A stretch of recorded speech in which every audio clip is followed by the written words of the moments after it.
Hey momentos en los que mordimos una fruta, y sentimos que estamos conectando con algo antiguo, algo puro que nos devuelve un orden natural de vitalidad y salud, y en gran medida, esa sensación no nos engaña.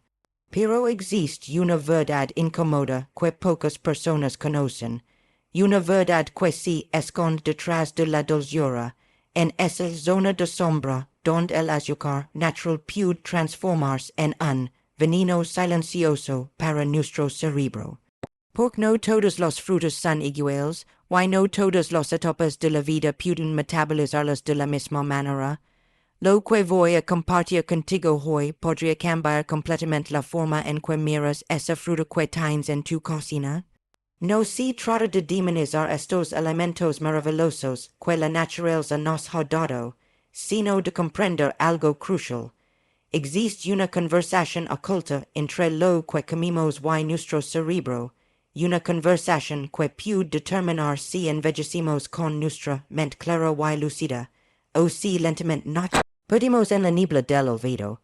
Hoy quiero mostrar 4 frutas específicas que, consumidas de cierta manera o en ciertas etapas de la vida, pueden estar encendiendo procesos inflamatorios silenciosos en tu sistema nervioso central. Procesos que no aparecen de un día para otro, sino que se tejen lentamente, como una red invisible que atrapa tu memoria, tu atención, tu capacidad de reconocer a ti mismo. Y lo más inquietante es que esto puede estar sucediendo en este momento, sin que lo sepas, sin que lo sientas, sin ninguna señal de advertencia. Pero antes de revelar cuáles son estas frutas, necesitas entender algo fundamental sobre cómo funciona tu cerebro. Necesitas comprender por qué un órgano que consume aproximadamente el 20% de toda la energía que produces puede verse amenazado precisamente por el combustible que debería nutrirlo. Porque cuando la glucosa llega en oladas demasiado intensas, demasiado rápidas, cuando tu cerebro se ve inundado por picos de azúcar repetidos, algo devastador comienza a suceder en el interior de tus neuronas. El cerebro no celebra estos picos de energía. El cerebro se inflama. Y esa inflamación sostenida en el tiempo es el preludio silencioso de la demencia, del Alzheimer, de esa niebla progresiva que va borrando los rostros, las palabras, los recuerdos que te sostienen como persona. Te invito a que observes esto conmigo, con curiosidad profunda, y sin miedo paralizante, porque el conocimiento que estás a punto de recibir puede ser la diferencia entre mantener tu mente brillante hasta los 90 años o perder a ti mismo mucho antes. La primera fruta, un dulce engaño amarillo. La primera fruta que necesitas observar, con nueva atención es una que probablemente tienes en tu cocina en este momento. El plátano maduro. Si es plátano cuya piel se ha vuelto casi negra, con manchas oscuras que cubren su superficie, cuya pulpa es tan suave como la miel, y tan dulce que parece un póster natural diseñado por la propia naturaleza. Déjame explicar qué sucede realmente cuando un plátano madura en exceso, porque este proceso es mucho más significativo de lo que imaginas. Cuando es plátano está verde o apenas amarillo, contiene algo llamado almidón resistente, una forma especial de carbohidrato que actúa casi como fibra en tu cuerpo. Este almidón resistente alimento tus bacterias intestinales beneficiosas, mantiene estable tu azúcar en sangre y se digiere lentamente, proporcionando energía sostenida sin provocar picos dramáticos de glucosa. Pero cuando es plátano madura en exceso, cuando su piel se oscurece y su interior se vuelve casi líquido de tan suave, algo crítico ocurre a nivel molecular. El almidón resistente se convierte en glucosa pura, en fructosa libre, en un torrente concentrado de dulzura que tu cuerpo absorbe con una velocidad alarmante. Es como si el freno natural que la naturaleza puso en ese alimento simplemente desapareciera. Ahora aquí está la parte que realmente importa y que cambiará tu perspectiva. En un cerebro joven metabólicamente flexible, con células que responden ágilmente a la insulina, est golpe de azucar puede no representar un problema mayor. Tu cuerpo joven tiene la capacidad de absorber es tsunami de glucosa, procesarlo eficientemente y restablecer el equilibrio sin dejar daños duraderos. Pero en un cerebro de 60, 70, 80 años, la historia es completamente diferente. Un cerebro que presenta cierta resistencia a la insulina, que tiene microglia activada en un estado de alerta constante, que acumula en sus neuronas pequeñas cantidades de proteínas mal plegadas, este cerebro recibe es golpe de azúcar como si alguien arrojara gasolina sobre un fuego. Ya estaba encendido. Imagina por un momento lo que sucede en el interior de tu cerebro cuando comes es plátano oscuro, la insulina en tu sangre subdramáticamente. Tu cerebro intenta responder, intenta abrir las puertas de sus células para dejar entrar esa energía, pero los neuronas se han vuelto menos sensibles a ese señal de insulina. Es como si los cerebros se hubieran oxidado con los años. Y lo que debería ser combustible limpio para tu mente se convierte en inflamación, en estrés oxidativo, en daño acumulativo. Los estudios científicos han mostrado algo inquietante. Los picos repetidos de glucosa en sangre están directamente relacionados con el deterioro cognitivo acelerado. No es que un plátano maduro vaya a causar demencia de inmediato. Eso sería absurdo y alarmista. Pero cuando es patrón se repite día tras día, cuando tu desayuno incluye siempre es plátano oscuro licuado con leche, y tal vez azúcar adicional, cuando esto se convierte en un hábito diario durante meses y años, tu cerebro va perdiendo gradualmente su capacidad de limpiar sus propios desechos, de reparar sus conexiones sinápticas, de mantener la integridad de sus sistemas de defensa. Y entonces, lentamente, casi imperceptiblemente al principio, la memoria empieza a fallar. La atención se dispersa. Pierdes el hilo de las conversaciones. Olvidas por qué entraste una habitación. Y lo que parece solo un olvido natural del envejecimiento, algo que aceptas como inevitable, puede ser en realidad una inflamación silenciosa que ha estado tomando el control de tu cerebro durante años. Permíteme levar más profundo en este proceso, porque necesitas ver lo que está sucediendo a nivel celular. Imagina que tu cerebro es una ciudad antigua con calles estrechas y sinuosas, con sistemas de limpieza delicados que funcionan medio de noche, cuando hay menos tráfico, cuando el silencio permite que los trabajadores recogen meticulosamente la basura metabólica acumulada durante el día. Cuando comes un plátano muy maduro, especialmente en ayunas o sin acompañarlo de otros nutrientes que ralentizan su absorción, es como si de pronto miles de vehículos entraran a esa ciudad antigua al mismo tiempo, congestionando todas las calles, bloqueando las rutas, impidiendo que los sistemas de limpieza nocturna hagan su trabajo esencial. Los neuronas reciben más glucosa de la que pueden usar de inmediato, y es exceso no simplemente desaparece o se almacena de manera inofensiva. El exceso genera lo que llamamos estrés oxidativo. Se producen radicales libres, moléculas altamente reactivas que dañan las delicadas membranas celulares de tus neuronas, que oxidan las proteínas esenciales para su funcionamiento, que alteran el trabajo preciso de los mitocondrias, esas pequeñas centrales energéticas que mantienen viva corteza célula nerviosa, y cuando los mitocondrias fallan, cuando no pueden producir energía eficientemente, los neuronas comienzan a morir o a funcionar de manera subóptima. Lo peor de todo esto es que es preciso no dual. No avisa con señales claras, no se siente como una herida física que te haga detenerte y prestar atención. Es invisible, es silencioso, es acumulativo. Opera por debajo del umbral de tu conciencia, construyendo daño molecular día tras día, año tras año. Y cuando finalmente este proceso produce síntomas visibles, cuando la persona empieza a olvidar los nombres de sus nietos, a perderse en lugares que conoce desde hace décadas, a repetir los mismas preguntas una, y otra vez sin recordar que ya los hizo, a confundir el día de la semana o el mes del no, el dono neurológico ya leva años, quizzes décadas, instalando profundamente en las estructuras cerebrales, y para ese momento, revertir el deterioro se vuelve extremadamente difícil, a veces imposible. Entonces, significa esto que nunca debes comer un plátano, por supuesto que no. Significa que necesitas elegir plátanos que todavía están un poco verdes, con la piel amarilla pero sin esas manchas marrones que indican madurez excesiva. Esos plátanos menos maduros contienen más almidón resistente y menos azúcar libre, y cuando los comas, combínalos con un panado de nueces, con una cucharada de mantequilla de almendra natural, con algo que contenga grasa saludable y proteína.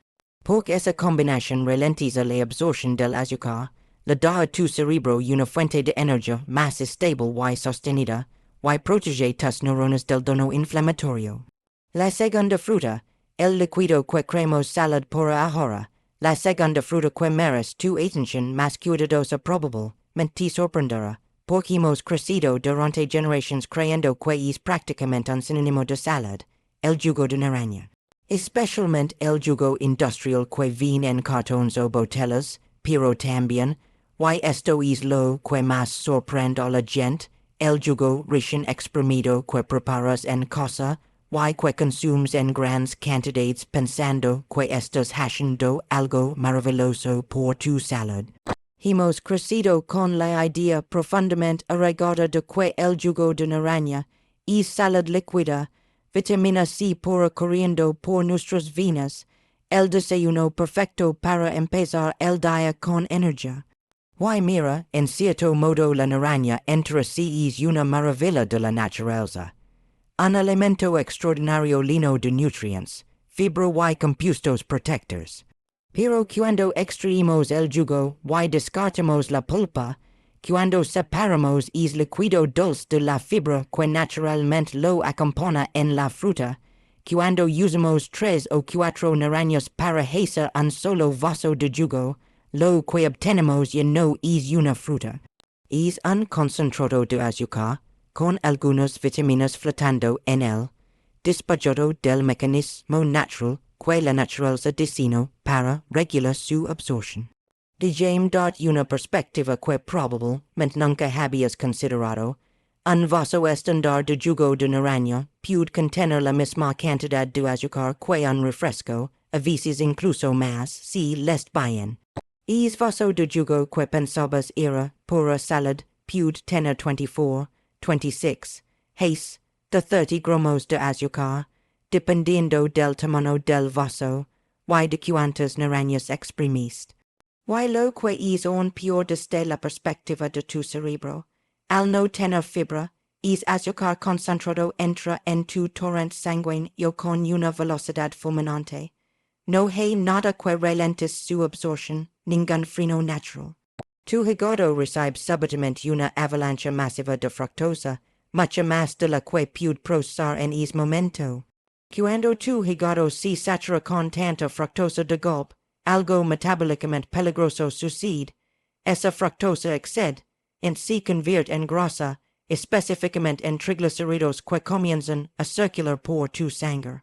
Y aquí está la parte crítica que conecta directamente con la salud de tu cerebro. Estos triglicéridos pueden atravesar la barrera hematoencefálica, esa membrana protectora que normalmente mancha muchas sustancias dañinas fuera de tu cerebro. Y una vez que estos triglicéridos llegan a tu cerebro, alimentan procesos inflamatorios crónicos, pero necesitas entender que la inflamación en el cerebro no es como la inflamación de una rodilla golpeada que se hincha, duele y eventualmente sana. No, la inflamación cerebral es invisible, no duele, no se ve, no envía señales de advertencia claras. Es una inflamación molecular y una activación constante y sostenida de la microglia. La microglia son las células inmunitarias de tu cerebro, tus defensores internas. Cuando funcionan correctamente, son como vigilantes atentos que patrullan, limpian desechos, Reparan de nos menores y luego vuelven a un estado de reposo. Pero cuando están constantemente activados por la inflamación crónica, cuando nunca tienen la oportunidad de descansar, porque la avalancha de azúcar sigue llegando día tras día, estas células terminan atacando a tus propias neuronas sanas. Y aquí está el problema central que conecta todo esto con la demencia. Cuando el cerebro de un adulto mayor se encuentra en este estado de inflamación crónica de baja intensidad, las proteínas problemáticas que deberían ser eliminadas regularmente, como la beta-amiloid y la proteína tau, empiezan a acumularse sin control. Estas proteínas mal plegadas forman las placas sin els y los óvulos neurofibrilares que caracterizan al Alzheimer. Esas estructuras patológicas que bloquean la comunicación entre neuronas y eventualmente los distraen. Pero hay algo más que necesitas comprender sobre el jugo de naranja y su relación específica con la salud cerebral, algo que va más allá de la simple cantidad de azúcar. Cuando bebes un vaso de jugo, especialmente en ayunas como hacen millones de personas cada mañana, estás creyendo lo que los científicos llaman una carga glucémica alta. Esto significa que tu páncreas tiene que trabajar de manera absolutamente frenética para liberar suficiente insulina que permita a tus células absorber toda esa glucosa que acaba de inundar tu sangre. En un adulto mayor, el páncreas ya no responde con la misma eficiencia que en la juventud. Las células beta del páncreas, que son las células especializadas que producen insulina, están cansadas después de décadas de trabajo constante, de responder a millones de comidas y snacks a lo largo de tu vida. Cuando estas células beta fatigadas tienen que enfrentar picos de azúcar muy pronunciados, liberan insulina de manera errática, descoordinada. A veces liberan demasiado poca, lo que deja tu azúcar en sangre peligrosamente alta. Otras veces, en un intento desesperado de controlar el pico, liberan demasiada insulina de golpe, y cuando liberan demasiada insulina, el azúcar en tu sangre puede caer bruscamente después del pico inicial, creando lo que llamamos hipoglucemia reactiva. Tu cerebro, que depende críticamente de un suministro constante de glucosa, súbitamente se encuentra sin suficiente combustible. Y esto produce una cascada de síntomas: fatiga mental profunda, irritabilidad inexplicable, dificultad severa para concentrar, ansiedad, cambios de humor repentinos, confusión, niebla mental. Si esto sucede varias veces al día, si tu cerebro está constantemente montado en esta montaña rusa metabólica de picos y quedas, el resultado es devastador.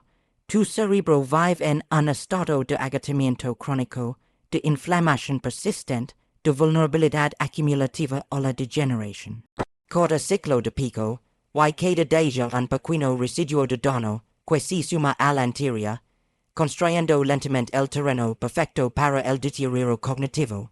El jugo de naranja, que parece tan inocente, tan lleno de vida y vitalidad, tan asociado culturalmente con la salud y el bienestar, puede estar contribuyendo silenciosamente a este proceso destructivo sin que lo notes, sin que lo sientas, sin que tengas la menor idea de que cada vaso es alejándote un poco más de la posibilidad de envejecer con tu mente clara. No estoy diciendo que nunca bebas un jugo de naranja. No soy partidario de los absolutos ni de la ortorexia alimentaria que genera ansiedad. Pero si quiero que observes honestamente cuánto bebes, con qué frecuencia lo haces, en qué contexto metabólico te encuentras.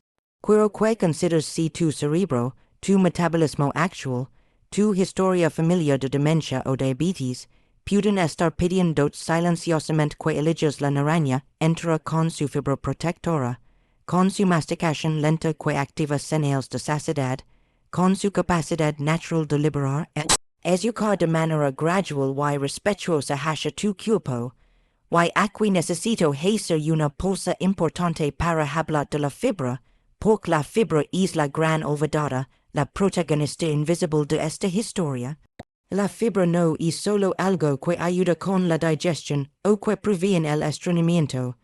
La fibra es el freno natural, el mecanismo de seguridad que la naturaleza sabiamente incorporó en la fruta para que el azúcar no entre como un tsunami devastador en tu cuerpo. Cuando comes una naranja entera, tienes que masticarla. Y esa masticación no es un detalle trivial.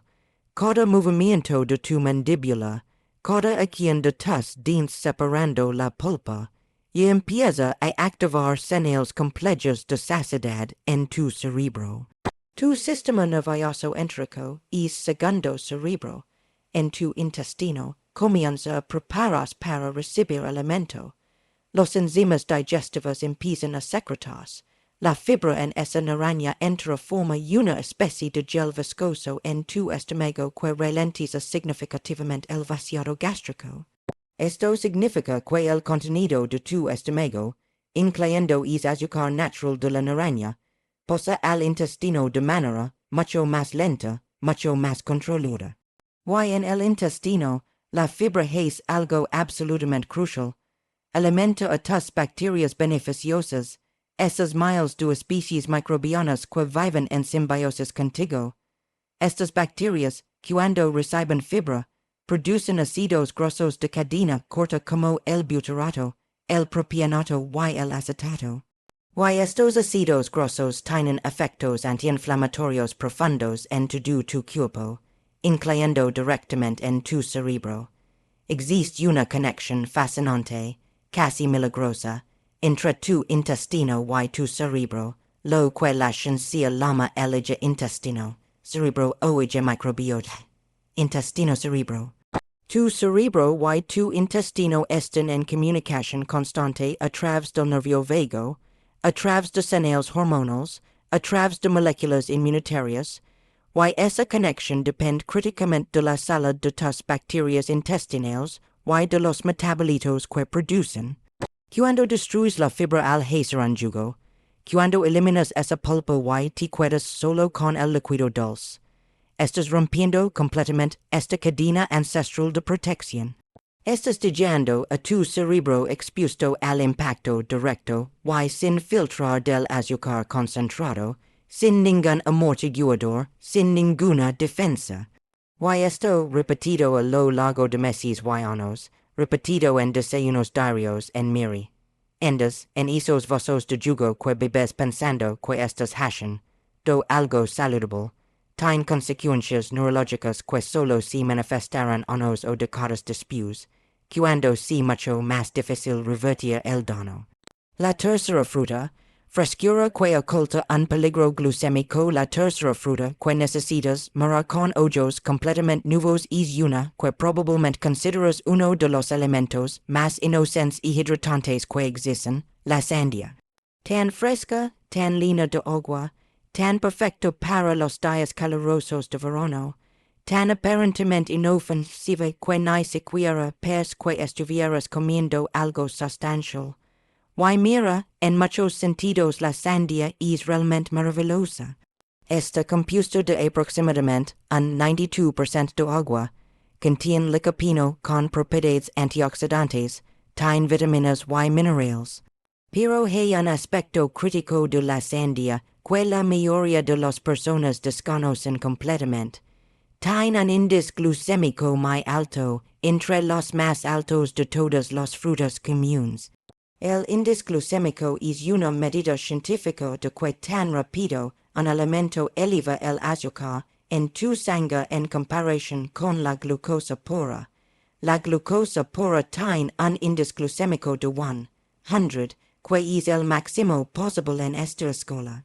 La sandía tiene un índice glucémico de alrededor de 72, lo cual es extremadamente alto para una fruta. Esto significa que cuando comes sandía, tu azúcar en sangre sube casi tan rápido como si estuvieras comiendo azúcar de mesa directamente. Para alguien joven metabólicamente activo, con un metabolismo funcionando a pleno rendimiento, con células que responden ágilmente a la insulina, esto no representa mayor peligro. El cuerpo joven puede absorber es golpe de glucosa, prosarlo eficientemente y restablecer el equilibrio sin dejar secuelas.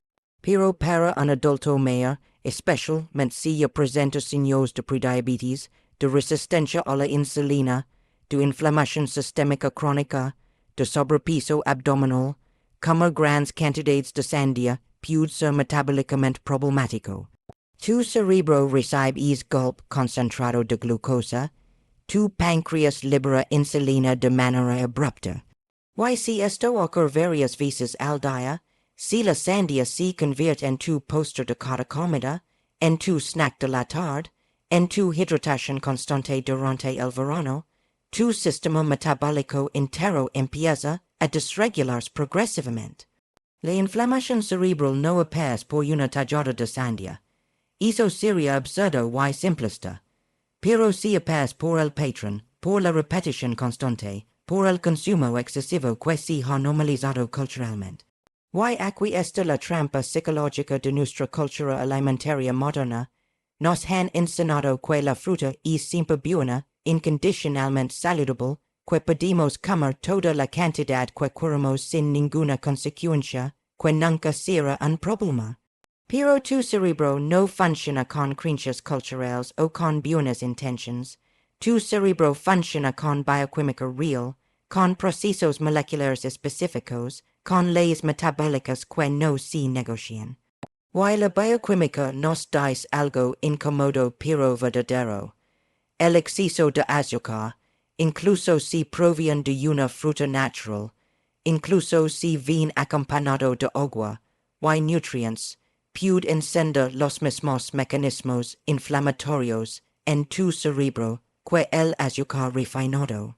Puede activar la misma microglia, puede generar el mismo estrés oxidativo, puede contribuir a la misma acumulación de proteínas patológicas. Ahora bien, la sandía también tiene lo que llamamos una carga glucémica relativamente baja por porción pequeña, precisamente porque está compuesta principalmente de agua. Pero aquí está el problema conductual que nadie menciona. Nadie come solo una porción pequeña de sandía. Eso no es como la gente consume esta fruta en la vida real. Comimos tajadas grandes, jugosas, refrescantes. Comimos 2 tajadas, 3, 4, a veces media sandía en una tarde calurosa, porque se siente ligera, porque es principalmente agua, porque no parece que estuvieras comiendo nada pesado o calórico. Pero al acumular esas porciones generosas, la carga glucémica total se vuelve más significativa. Tu cerebro recibe esa oleada masiva de glucosa. Y si esto sucede en el contexto de una comida que incluye pan, arroz, pasta, cereals o algún otro carbohidrato, si esa sandía viene como postre después de un almuerzo rico en carbohidratos, el impacto acumulativo sobre tu azúcar en sangre es enorme. Tu cerebro se encuentra súbitamente nadando en glucosa, mucho más de la que puede utilizar en ese momento, y el exceso se convierte en inflamación, en radicales libres, en daño oxidativo. La sandía consumida en moderación verdadera, en porciones realmente pequeñas, acompañada de proteínas o grasas saludables que ralentizan su absorción, puede perfectamente ser parte de una alimentación equilibrada y consciente. Pero cuando se convierte en el postre automático de cada comida de verano, cuando se come en cantidades ilimitadas porque solo agua, cuando se consume sin ninguna conciencia de su impacto glucémico, tu cerebro empieza a pagar un precio molecular que se acumula silenciosamente. Ese precio se traduce en neuroinflamación crónica, en estrés oxidativo sostenido, en la acumulación de algo extremadamente dañino llamado productos fenoles de glicasión avanzada, conocidos por las siglas AGE en inglés. Estos AGE son moléculas que se forman cuando el azúcar se une irreversiblemente a las proteínas en un proceso similar a caramelizar, y son especialmente tóxicos para las neuronas, para las estructuras delicadas que sostienen tu memoria, tu cognición, tu identidad. Los productos fenoles de glicasión avanzada representan Uno de los mecanismos más insidiosos y menos conocidos por los cuales el azúcar daña progresivamente tu cerebro. Cuando hay demasiada glucosa circulando constantemente en tu sangre, algunas de esas moléculas de glucosa se pegan a las proteínas de manera irreversible, como si literalmente los caramelizara a nivel molecular. Estas proteínas glicadas ya no pueden funcionar correctamente. Se vuelven rígidas, distorsionadas, disfuncionales. Se acumulan en los tejidos como basura molecular que no puede ser eliminada fácilmente. Y tu sistema inmunitario, siempre vigilante, reconoce estas proteínas glicadas como sustancias extrañas, como invasores que no deberían estar ahí, y los ataca, generando más inflamación en el proceso. En tu cerebro, los AGE se acumulan en las neuronas, en los vasos sanguíneos cerebrales, en las estructuras sinápticas que sostienen la comunicación entre células nerviosas. Y cuanto más se acumulan, más difícil se vuelve para tu cerebro mantener su plasticidad, esa capacidad maravillosa de formar nuevas conexiones, de aprender nuevas habilidades, de adaptarse a nuevas situaciones, de recordar experiencias y consolidar memorias. Cada vez que comes algo muy dulce, cada vez que provocas un pico masivo de glucosa en tu sangre, estás tomando una decisión que afecta no solo tu peso actual o tu energía del momento, sino también la salud futura de tu cerebro, la claridad de tu mente cuando tengas 70, 80, 90 años, tu capacidad de reconocer a tus nietos, de mantener conversaciones coherentes, de vivir con dignidad y autonomía hasta el final. La cuarta fruta, concentración peligrosa disfrazada de snack, saludable. La cuarta y última fruta que necesito compartir contigo es tal vez la más sorprendente, la más inesperada de todas. Es la uva pasa y con ella todas las frutas deshidratadas que hemos normalizado culturalmente como snacks saludables. Los pasas, los dátiles, los higos secos, los ciruelas pasas, los arándanos deshidratados, los manzanas secas. Cuando una fruta se deshidrata, cuando se somete calor o air para eliminar su contenido de agua, pierde 80-90% de agua que naturalmente contiene, pero conserva absolutamente todo su azúcar completamente concentrado. Esto significa que en un panado pequeño de pasas, en esas cuantas uvas secas que caben en la palma de tu mano, estás concentrando el azúcar de muchas uvas frescas, quizás 20, 30 o más uvas.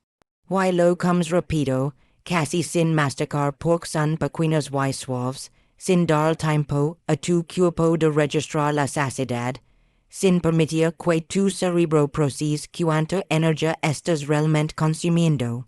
Un pequeño paquete individual de uvas pasas, de esos que venden como snacks saludable para niños y adultos, puede tener más de 30 gramos de azúcar concentrado, casi tanto como una lata completa de refresco.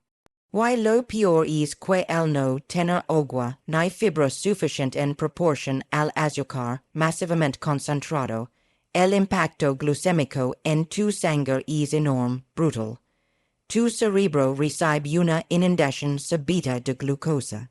Y en un adulto mayor con un sistema metabólico ya comprometido, con resistencia a la insulina, con inflamación crónica preexistente, esto puede desencadenar respuestas inflamatorias agudas inmediatas.